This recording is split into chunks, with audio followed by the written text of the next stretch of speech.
यह कथा है तब की जब एक बार देवराज इंद्र गुरु बृहस्पति के साथ महादेव के दर्शन के लिए कैलाश जा रहे थे।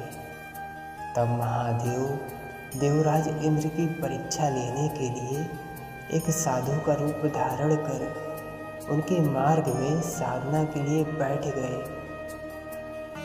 देवराज इंद्र ने साधु के रूप में बैठे भगवान शिव से पूछा, तुम कौन हो? लेकिन साधु रूपी भगवान शिव ने कोई जवाब नहीं दिया। इंद्र ने कई बार पूछा, लेकिन भगवान शिव ने कोई जवाब नहीं दिया, जिससे इंद्र को बड़ा क्रोध आया और उसने साधु को मारने के लिए अपना वज्र उठा लिया। इंद्र को इस प्रकार क्रोधित होता देख भगवान शिव को भी क्रोध आ गया और उनका तीसरा नेत्र खुल गया। ऐसे में देवगुरु बृहस्पति ने उन्हें पहचान लिया और क्षमा याचना कर इंद्र के जीवन का वरदान मांगा। जिसके बाद भगवान शिव ने अपने क्रोध को रोकने के लिए अपने तीसरे नेत्र की क्रोधाग्नि को समुद्र में डाल दिया। समुद्र में गिरे उस क्रोधाग्नि ने एक बालक का रूप धारण कर लिया, लेकिन क्रोध की अग्नि से पैदा हुए उस बालक के रोने की ध्वनि से पूरा ब्रह्मांड गूंज उठा। ऐसा प्रतीत हुआ कि मानो पूरा संसार बहरा हो जाएगा।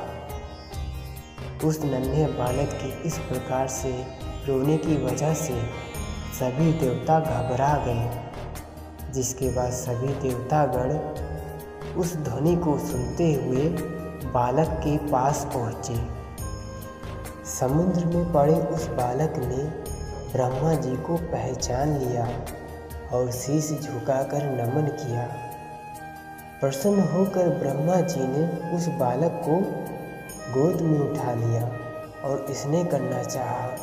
तभी उस बालक ने ब्रह्मा जी की गर्दन को ही पकड़ लिया, वो भी इतने जोर से कि ब्रह्मा जी के अश्रु निकल पड़े।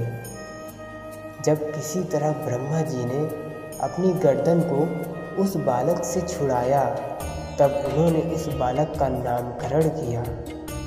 समुद्र में पैदा होने की वजह से उस बालक का नाम जलंधर रखा गया और उन्होंने समुद्र देव को उस बालक को सौंप दिया। जिसके बाद समुद्र देव ने उस बालक का पालन पोषण किया। दोस्तों, आज की कहानी बस यहीं तक। आगे की कहानी में हम जानेंगे कि जलंधर ने संसार में अत्याचार कैसे किया और उसका वध भगवान शिव ने कैसे किया।